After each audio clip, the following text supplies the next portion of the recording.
இயற்கை உணவுகளை உண்டு 4 தலைமுறைகளை கண்ட 112 வயது முதியவர் மரணம். ஜெயங்கொண்டம் அருகே கிராமமே திரண்டு இறுதிச் சடங்கு செய்த நெகிழ்ச்சியான சம்பவம்.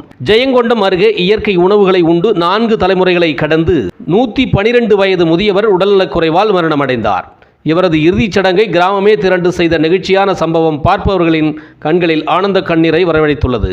ஆம், அரியலூர் மாவட்டம் ஜெயங்கொண்டம் அருகே உலக பிரசித்தி பெற்ற கங்கை கொண்ட சோழபுரம் என்னும் மாபெரும் தலைநகரம் உள்ளது.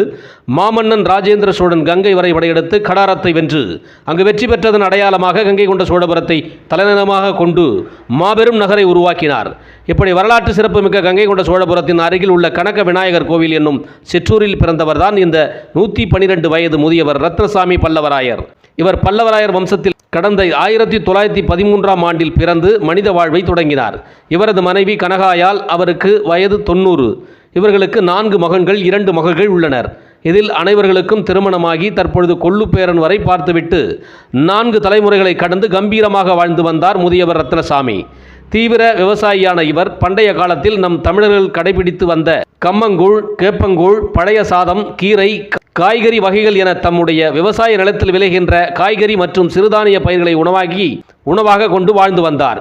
எங்கு சென்றாலும் நடந்தே செல்வதுதான் முதியவரின் ரத்னசாமியின் பழக்கமாக இருந்தது. அதேபோன்று துணி துவைப்பது, சமைப்பது, விவசாய வேலைகளை பார்ப்பது என தம்முடைய வேலைகளை தாமே பார்த்து கொள்வார்.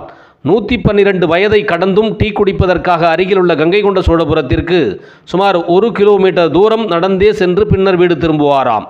அப்போது இவரை கடந்து செல்லும் மக்கள் அனைவரும் வியப்பாக பார்ப்பார்கள். இப்படி பல்வேறு சிறப்புகளை பெற்று கங்கை கொண்ட சோழபுரத்தில் மூத்த பிரஜையாக வாழ்ந்து வந்த முதியவர் ரத்னசாமி கடந்த சில நாட்களுக்கு முன்பு உடல்நலக்குறைவால் அவதிப்பட்டு வந்துள்ளார்.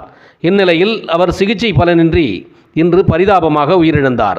இவரது இறப்பு செய்தி கேட்டு கிராமமே சோகத்தில் மூழ்கியது. கங்கை கொண்ட சோழபுரத்தில் அனைவருக்கும் மூத்தவராக விளங்கிய மாமனிதரை இழந்துவிட்டோமே என்று கண்ணீர் மல்க கிராமமே திரண்டு தற்பொழுது அஞ்சலி செலுத்தி வருகின்ற காட்சிகள் காண்போரின் கண்களில் கண்ணீரை வரவழைக்கின்றது. தற்போதுள்ள பருவநிலை மாற்றம், கலப்பட உணவுகள், குறைவான உடல் உழைப்பு போன்ற காலகட்டத்தில் சிறியவர்கள் முதல் பெரியவர்கள் வரை நோய்வாய்ப்பட்டு 50 முதல் 60 வயது வரை உயிர் வாழ்ந்ததாலே பெரிய விஷயமாக பார்க்கின்ற இந்த தருணத்தில் ஒரு மனிதர் 112 வயது வரை வாழ்ந்து மறைந்து இருக்கிறார் என்றால் அவர் கடந்து வந்த பாதையை நாமும் பின்பற்ற வேண்டும் என்பதை நமக்கு பாடமாக இந்த தலைமுறைக்கு அறிவுறுத்தி சென்றிருக்கிறார் என்றால் அது மிகையல்ல.